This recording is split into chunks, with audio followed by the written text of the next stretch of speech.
There are certain times where I advocate a prospect staying for his senior season. Maybe he needs more seasoning, or most importantly of all, his draft stock does not necessitate declaring, and another year of going back to school will actually help elevate his profile a little bit and improve his draft stock, and as a result, improve the guaranteed money that he would get as an NFL draft pick. But then on the flip side, there are those certain guys that they are what they are, and whatever they've done, they're going to do. And if they stay another year, if anything, all they're going to do is get more exposed and give more teams, more scouts, more executives, more general managers an opportunity to kind of nitpick their game and find reasons and excuses not to take them as high as maybe they deserve to. As a result, I fully applaud Brandin Cook's decision to declare for this 2014 NFL Draft. Now, here's a guy that had spent the past couple of seasons, I think, in a lot of ways being overshadowed by Marcus Wheaton. And he really had his chance to break out in 2013 and show what he could do, and he did exactly that. He's an exciting, explosive weapon. And when you look at his game and what he brings to the table, the only thing that could have happened, in my opinion, by him going back to school for the 2014 season and instead entering the 2015 NFL Draft is he would have given teams more opportunities to nitpick his game, more teams to find excuses or reasons not to take him in the first round, and as a result, it would have been a bad decision, a bad mistake. See Matt Barkley, among many, many others. He is what he is, and he isn't what he isn't. And that's exactly what I think of when I look at Brandin Cooks' game.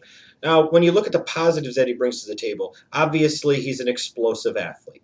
He's a guy with great initial quickness, good burst, good ability to separate. He has great vertical speed down the field, and he also has that ability, once he gets the ball in his hands, to make some electric big-time plays with run after the catch. And these type of receivers that we've seen in recent years come in and do some big things in the NFL level, the Deshaun Jacksons of the world, the Percy Harvins of the world, the Randall Cobbs of the world, the T.Y. Hiltons of the world, the you could even say at times last year a Tavon Austin. These type of receivers are becoming more and more valuable to NFL franchises as more teams go to 3 and 4 wide receiver sets as part of their base offense. A guy like Brandin Cooks, who several years ago, frankly, would have been somebody that would have been viewed as he's too small, he's a third or fourth round pick. Now, when you focus on what he can bring to the table, both as a receiver and in the return game, it kind of cements his stock as a first round talent.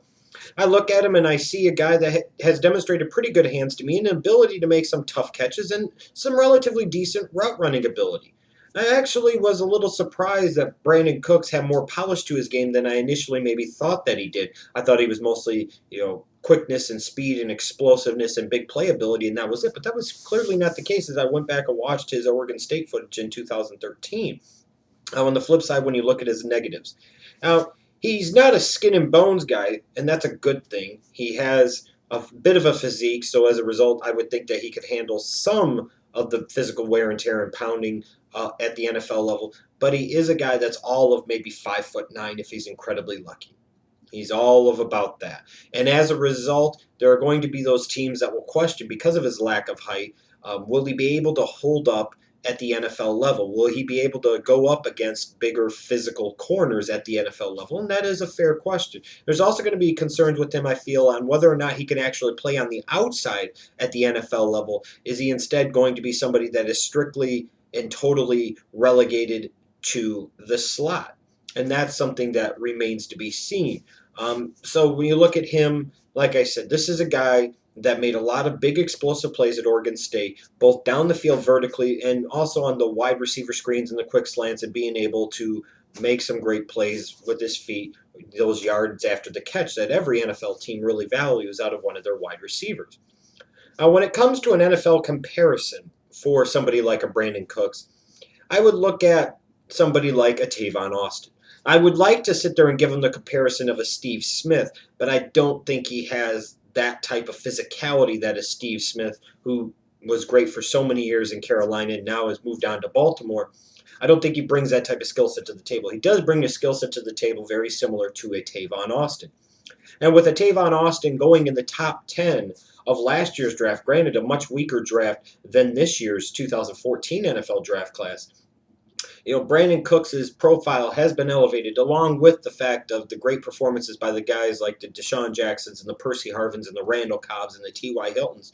Again, as I mentioned, these NFL teams that are focusing more on 3 or 4 wide receiver sets as a part of their base offense at the National Football League level, as a result, really help elevate Brandin Cooks' stock. And you throw in the fact that he could bring something to the table additionally as a kickoff and punt returner. This is a guy that could potentially contribute a lot as a rookie and for many years to come, assuming that he's able to hold up to the physical pounding at the NFL level. And that's a concern you have with guys like the Cobbs and the Harvins and the Jacksons, is if they can stay healthy, and they have some of their injury issues in the past. When you look at where a Brandin Cooks could go, I've got him as a first-round talent. I have him as the number 4 wide receiver on my board, behind a Watkins, behind an Evans, and a little bit behind an Odell Beckham Jr. I see somebody like the New York Jets really falling in love with a kid like a Brandin Cooks now that they've signed Eric Decker to play on the outside. Maybe they think a Stephen Hill can have a rebound season in 2014, or maybe they find somebody else to play outside. I see Brandin Cooks being that type of explosive weapon that Geno Smith and that Jets offense could really use. Somebody like Geno Smith, had when he was at West Virginia, in the likes of Tavon Austin and Stedman Bailey. I'd be incredibly surprised if a Brandin Cooks made it out of the top 20. If somebody like the Jets didn't take him, I could fully envision somebody like, let's say, the San Francisco 49ers moving up quite a bit in the first round to take a guy. So again, he made 100% the right decision to declare this year, and he's a prospect that really impressed me. Like I said, I've got him 4th on my board, and before the season, I would have never said that. I probably would have viewed him as a 3rd or 4th round prospect, frankly.